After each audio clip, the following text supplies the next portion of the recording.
When I was little, I used to think my mom and I were the closest two people in the world. She wasn't just my mother, she was my safe place, my everything. I remember the way she'd hold my hand when we crossed the street, how she'd tuck me into bed at night and whisper that I was her whole heart. Back then, I believed it with all my soul. It felt like it was just the two of us against the world, like nothing could ever come between us. I'd see other kids at school fighting with their parents, and I'd feel almost guilty that I didn't understand what that was like. My mom was my best friend, and I thought I was hers too. There were nights when we'd sit together on the couch, eating popcorn and laughing at the dumbest TV shows, and I'd think, this is what happiness feels like. I didn't question it. I didn't doubt her. I was so sure I was lucky to have a mom who loved me so fiercely. But looking back now, I realize I was blind. I only saw what I wanted to see, the little cracks that started showing. I ignored them. The way her eyes would wander when I talked, like she wasn't really listening. The times she'd get distant for no reason, snapping at me over the smallest things. I brushed it off, told myself she was tired, stressed, maybe just having a bad day. Because how could I believe anything else? I couldn't have imagined what was coming. I couldn't have known that the woman I trusted with every piece of me would one day see me as disposable, that she would trade me like I was nothing more than some useless object she no longer wanted. Some of my happiest memories are from those early years with my mom. Our days had this rhythm that felt almost magical. Every morning she'd wake me up with a kiss on the forehead and tell me I was her little champion. We had silly rituals, like making faces in the bathroom mirror while brushing our teeth or racing to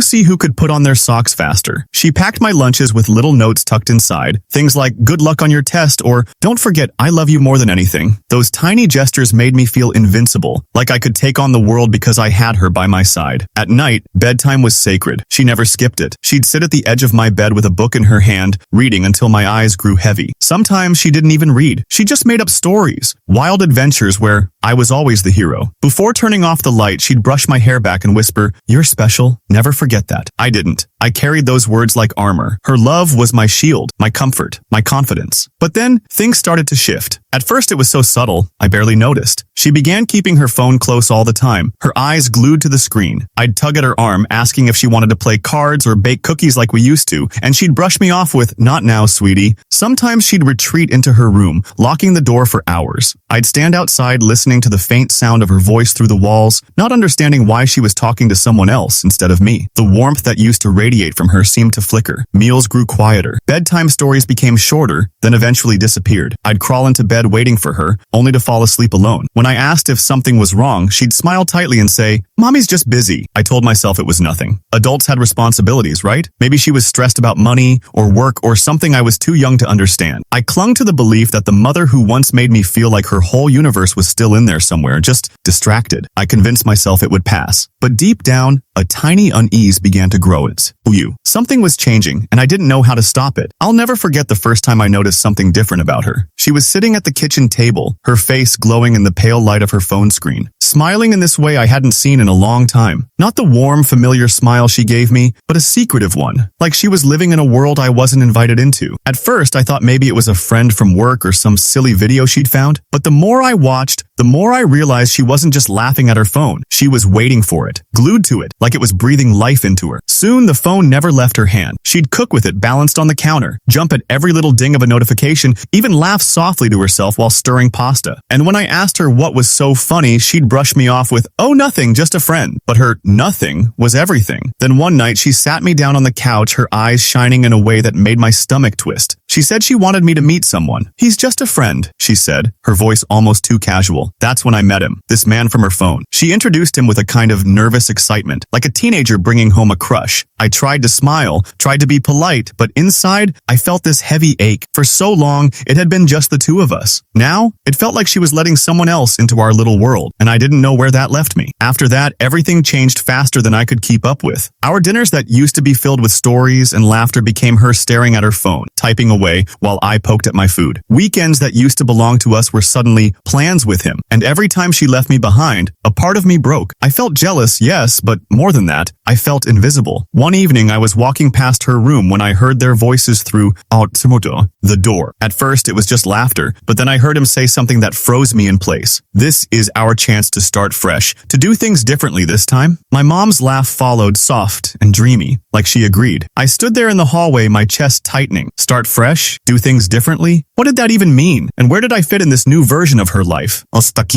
When my mom told me she was pregnant, her face lit up in a way I hadn't seen in years. She was glowing, practically bouncing around the kitchen like a teenager. "Isn't this amazing?" she said, grabbing my hands as if I was supposed to share her excitement. I forced a smile, nodding, but inside, something twisted. For months, I'd been begging for her attention, hoping for even scraps of the love she used to pour into me. And now, suddenly, she had more than enough energy, just not for me. Every conversation became about the baby, what names she was considering, what colors the nursery should be, how this was her fresh start. She'd scroll through baby websites for hours, cooing at tiny onesies while I sat nearby, invisible. I wanted to be happy for her. I really did. But the more she planned for the future, the more it felt like I wasn't part of it. I tried, though. I offered to help pick out baby clothes. I asked if I could paint the nursery with her. She'd smile politely, but her answers were always vague, dismissive. "We'll see," she'd say, her eyes already drifting back to her phone. When I tried to steer the conversation toward us, toward the way things used to be, she'd snap. "Stop being selfish," she told me once, her voice sharp enough to cut. "This isn't just about you anymore." Those words stung deeper than I let her see. Selfish. Was it selfish to want my mom back? To want the woman who used to make me feel like her entire world? As her belly grew, so did the distance between us. She barely tucked me in at night anymore, claiming she was too tired. She stopped asking about school, about my friends, about anything that mattered to me. It was like I was fading from her life piece by piece, while this unborn baby took center stage. Sometimes I'd watch her standing in front of the mirror, her hands cradling her stomach, smiling softly to herself. I'd wonder if she ever thought about me anymore, or if I'd already been replaced in her heart. I wanted to scream, to ask her why I suddenly wasn't enough, but every time I opened my mouth, I swallowed the words. Because no matter how loud my silence became, it seemed she had already stopped hearing me. The closer she got to her due date, the more I felt myself disappearing from her world. It was like every day she shed another piece of who she used to be, until there was nothing left for me. She stopped cooking dinner altogether. Some nights I'd come home from school to find the fridge nearly empty, nothing but leftovers I had to heat up myself. She didn't even ask anymore if I'd eaten. There was a time when she used to hover, making sure I finished every bite. Now I could have starved, and I don't think she would have noticed. The worst part was my birthday. I had been clinging to the hope that maybe, just maybe, she'd remember, that she'd surprise me with a cake or even just say the words. But the day came and went in silence. She spent the entire afternoon curled up on the couch, rubbing her stomach and scrolling through her phone. I sat alone in my room, staring at the clock, waiting for her to knock on the door. She never did. I don't think she even realized what day it was. That night, I cried quietly into my pillow, biting the sheets to keep her from hearing, though I doubt she would have cared. When the baby finally arrived, it was like she'd been reborn too. She was radiant, beaming with a pride I hadn't seen in years. She paraded him around like a prize, cooing and kissing him, while I stood in the background, forgotten. I wanted so badly to hold him, to at least feel like I had a place in this new chapter. But when I reached out, she snapped, "Don't touch him, you'll make him cry." The words hit me like a slap. I pulled my hand back, my throat burning as I forced myself to nod. I tried to smile, to hide the sting in my chest, but my eyes betrayed me. Hot tears slipped down my face before I could stop them. She didn't notice. She was too busy rocking him gently, whispering lullabies I hadn't heard since I was small. That was the moment it sank in. She didn't need me anymore. The love that once belonged to me alone was gone, transferred entirely to the tiny bundle in her arms. And no matter how hard I tried to fight the ache, I couldn't escape the truth. My mother had chosen her new baby, and I was just left behind. It happened on a night that felt ordinary at first. I was sitting at the kitchen table finishing homework when my mom called me into the living room. Her tone was calm, almost too calm, like she had rehearsed what she was about to say. I sat down across from her, waiting, my heart already uneasy. She folded her hands in her lap and said, "Things have changed." At first, I thought she meant something simple, like money being tight or maybe her boyfriend moving in. But then she looked me straight in the eye and said words I'll never forget. "I don't have the time or energy for you anymore." I laughed nervously, waiting for her to smile, to say she was joking, but her face stayed cold, steady. "You'll be going to live with someone else," she added, her voice flat, like she was discussing groceries or laundry. My stomach dropped. "What do you mean?" I asked, my voice breaking. She didn't answer right away. She just repeated, "This is for the best. You'll understand one day." The next morning, she had me pack a bag. Not all my things, just a bag. That's when the panic set in. I begged her to tell me we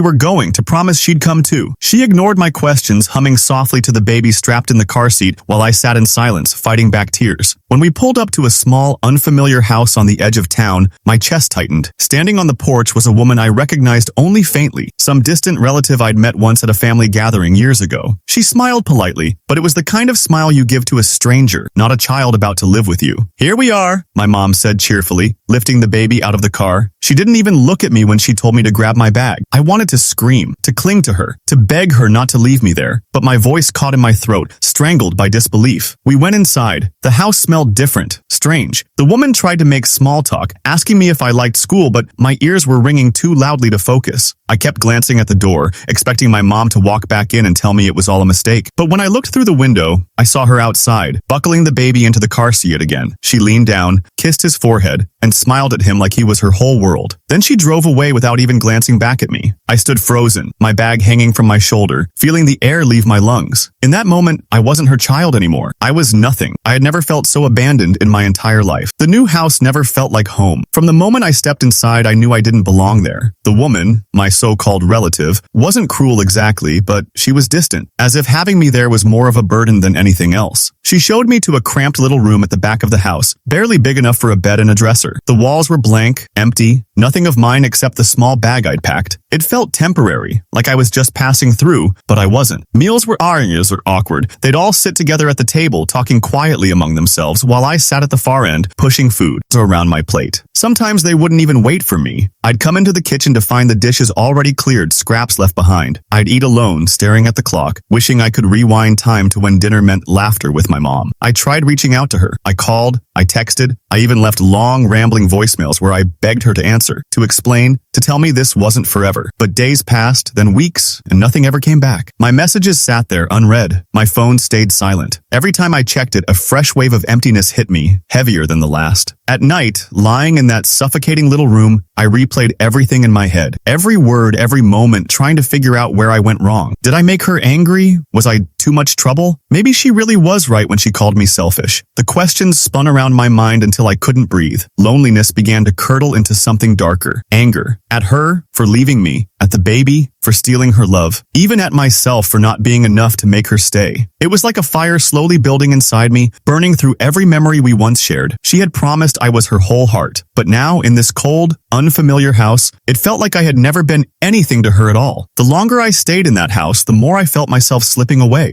Days blurred together, each one colder than the last. I stopped bothering to come out for meals. It wasn't like anyone noticed anyway. Sometimes I'd nibble on crackers in my room. Other times I'd just go without. Hunger didn't even hurt after a while. It just became another empty space inside me. School fell apart too. At first I tried, dragging myself through the motions, but sitting in class surrounded by kids who laughed with their friends only made the loneliness worse. Eventually, I started skipping alto. Together, I'd hide under the blankets, staring at the ceiling, pretending the world outside didn't exist. Nights were the hardest. I'd wake up drenched in sweat, my heart racing from nightmares of being left behind. I'd see myself as a little kid again, reaching for my mom's hand, only for her to pull away and walk off with the baby in her arms. I'd scream for her, but she never turned back. Lying in the dark, I replayed every memory of her. The bedtime stories, the whispered promises that I was her whole heart, the way she used to hold me close. And with every memory came the same cruel question. Had it ever been real? Or had I just been fooling myself all along, believing in a love that was never there? That thought ate away at me until something inside me hardened. The tears came less often, not because I was stronger, but because I was numb. I couldn't trust her anymore. How could I? She had shown me that love was conditional, fragile, something that could be taken away without warning. And it wasn't just her. I stopped trusting people in general. Teachers, classmates, even the distant relatives I lived with. I built a wall around myself, brick by brick, daring anyone to try and climb it. I wasn't going to give anyone the chance to hurt me the way she had. By the time I realized it, my heart felt like stone. Whatever warmth I used to carry, she had taken it with her when she drove away that day. It happened on a dull afternoon when I was walking down the hallway, heading back to my room. I wasn't even trying to eavesdrop, but I froze when I heard my guardian's voices drifting from the kitchen. Their tone was light, almost amused. She just wanted to get rid of the kid, one of them said casually, like they were discussing the weather. You should have seen how relieved she looked. Finally free, finally happy with her new baby. The other one chuckled. Yeah, she couldn't stop smiling, like handing him off was the best thing she ever did. I stood there, root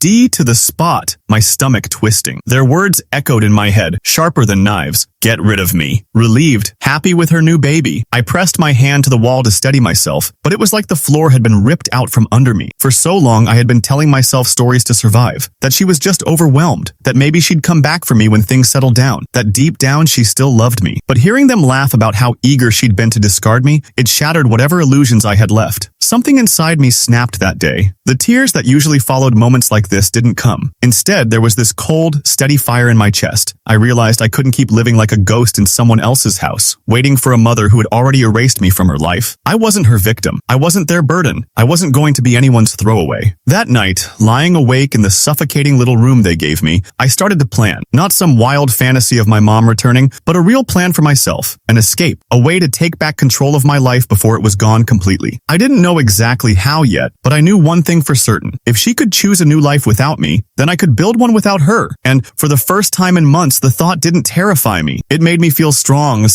I started small, slipping a few coins here, a crumpled bill there, every time I found loose change in the house or got a dollar slipped into my hand by a teacher for lunch. I hid it in an old sock under my mattress, counting it at night like it was treasure. It wasn't much, but it was mine. It was freedom waiting to happen. At the same time, I listened. Whenever my guardians talked about my mom, I made mental notes. Where she'd moved, what street she lived on now, who she was seen with. I pieced her new life together like a puzzle, one I wasn't supposed to solve. Each detail stung, but it also fueled me. I wasn't going to sit in that cramped room forever, wondering. I needed to see for myself. One morning before the sun was up, I shoved my little stash of money into my pocket and walked out the door. No note, no explanation, just silence. The air was sharp against my skin as I made my way to the bus station. I bought the cheapest ticket back to my old town, my hands trembling as I handed over the cash. Every mile that passed felt unreal, like I was crossing the distance between two lives, the one I'd been forced into and the one I was desperate to reclaim. By the time I reached the neighborhood, my heart was pounding so loud I could barely hear my footsteps. I turned the corner onto her street, and there she was, my mom. She was in the front yard, her hair pulled back, smiling in a way I used to crave, except it wasn't at me. It was at the baby in her arms. She lifted him high, kissed his cheeks, laughed freely. I stood there, hidden behind a tree, watching, waiting for her to glance up to sense me somehow. But she never did. She didn't even look around, didn't seem to remember that I once lived in that house too. It hit me then, harder than ever before. She had moved on completely. She was living her new life, her fresh start, and I wasn't part of it. To her, I was already gone. My legs felt like lead as I stepped out from behind the tree and started walking toward her. For a second, I thought maybe she'd drop the baby and run to me, arms open, tears in her eyes. But when she saw me, her smile froze. The color drained from her face, and then, just as quickly, her expression hardened into something I'll never forget: annoyance. "What are you doing here?" she hissed, shifting the baby on her hip like she needed to shield him from me. "You shouldn't have come." I opened my mouth, but the words tangled in my throat. Finally, I managed, "Why did you leave me? Why wasn't I enough?" My voice cracked, raw from months of silence. Her eyes narrowed. "You don't understand. You ruined everything. You always needed too much. Always dragged me down. I had to start over. I wasn't going to make the same mistakes again." Hearing that, it was like my chest split open. All the nights I'd cried into my pillow, all the unanswered texts, the empty birthdays, the cold dinners alone, it all boiled up at once. "Mistakes?" I screamed, my voice shaking. "I was your kid. I was your whole world, remember? And you traded me like I was trash, like I was nothing." My words tore out of me, messy and desperate. Tears blurred my vision, and I didn't even realize neighbors were gathering on their porches, staring. I didn't care. My pain had been quiet for too long. "I begged for you. I begged for just a piece of your love, and you gave it to him instead," I sobbed, pointing at the baby she clutched so tightly. "You forgot my birthday. You left me hungry. You didn't even say goodbye. You threw me away." She didn't flinch. She didn't cry. She just stood there, rocking the baby like I was some stranger making a scene. And then, in the coldest voice I've ever heard, she said, "You need to leave. Don't ever come back here again." My whole body shook, rage and grief colliding until I could barely stand. She didn't see me as her child anymore. She saw me as a problem she had finally erased. I don't even remember how my legs carried me away from her house. One minute I was screaming in her yard, neighbors staring at me like I was some spectacle, and the next I was running. My chest was burning, my throat raw, and my face wet with tears. I couldn't stop. I kept running until my knees buckled beneath me and I collapsed on the cold grass of a park I barely recognized. And then I just broke. The sobs came out of me in waves, ugly and loud, the kind of crying you can't control even if you want to. My whole body shook. My fists slammed into the dirt. My voice cracked as I choked out words like, "Why? Why wasn't I enough? Why did you throw me away?" But there was no answer, no arms to hold me, no voice to soothe me, just the empty night air swallowing up my pain. Hours must have passed. The world around me grew quiet. The park emptied out, the stars above blurred through swollen eyes. And somewhere in that silence, something shifted. I realized the truth that had been staring me in the face all along. She was never going to be the mother I had built up in my head. She was never going to give me the love I had been begging for since I was a kid. That dream, that desperate, fragile hope, had to die right there in that park, along with the version of me who thought her love was the only thing that could make me whole. I felt empty, hollow, like everything inside me had been burned away. But in that emptiness, a strange kind of clarity surfaced. If she wouldn't love me, then I had to learn to love myself. If she wouldn't protect me, then I had to fight for myself. It was terrifying. terrifying. It was lonely, but it was real. And for the first time in my life, I understood. My survival, my worth, my future, none of it could rest in her hands anymore. It had to rest in mine. I never went back. Not to her street, not to her doorstep, not to the woman who birthed me but refused to love me. For once, I didn't chase after her shadow. I didn't wait for her scraps of attention like some starving animal. Instead, I walked into the counselor's office at school with red eyes and shaking hands. I didn't even know what I was asking for. I just knew I couldn't survive another night with this weight in my chest. To my surprise, she didn't look at me with pity or disgust. She just listened, really listened, like my words weren't poison, like my pain wasn't too much. For the first time, I felt heard. Through her, I found a safe place to stay. Not perfect, but safe. A room with clean sheets, food that didn't come with shame attached, and the quiet kind of kindness that doesn't demand repayment. I started showing up to school again. At first, I was half alive, dragging myself through the days. But little by little, something shifted. I picked up books again. I started hiding, pouring every scar, every silence, every scream that had no place to go onto the page. Words became my shelter. And slowly, people appeared. Not saviors, not replacements for a mother. Just people who cared enough to ask if I'd eaten. People who noticed when I disappeared into myself. People who treated me like I mattered. It felt terrifying at first, to accept even a drop of care when all I knew was abandonment. But I let it in, one drop at a time. I wasn't healed overnight. I still cried in the dark. I still ached when I saw families laughing together, but I wasn't drowning anymore. For the first time, I started to believe my life could belong to me, not to her absence, not to her rejection, me. And in that fragile belief, I found something almost impossible: hope. I want to end this by saying something to you, the person watching, maybe sitting alone in your room, maybe carrying your own invisible scars. If you've ever been abandoned, betrayed, or made to feel like you weren't enough, I see you. Sometimes the people who were supposed to love us the most are the ones who leave the deepest wounds. And it hurts in a way nothing else ever could, because it wasn't supposed to be that way. A mother isn't supposed to trade her child. A father isn't supposed to walk away. Family isn't supposed to choose pride or shame over love, but sometimes they do. And when they do, it's easy to believe the lie that their rejection defines you, that you're not lovable, that you're broken beyond repair, that maybe if you were smarter, prettier, stronger, quieter, they would have stayed. But I'm here to tell you the truth. Their choices don't define your worth. You are not trash. You are not disposable. You are not the mistakes they made. I used to think I couldn't breathe without my mother's love, but the truth is I can, and I am, and so can you. Because healing doesn't mean pretending the pain never happened. Healing means deciding that the pain won't control the rest of your life. You can. And choose to build your own ending. You can choose people who love you for real. You can choose yourself. My mom traded me away. That's something I'll never erase. But here's what I know now. I will never trade myself again, and neither should you.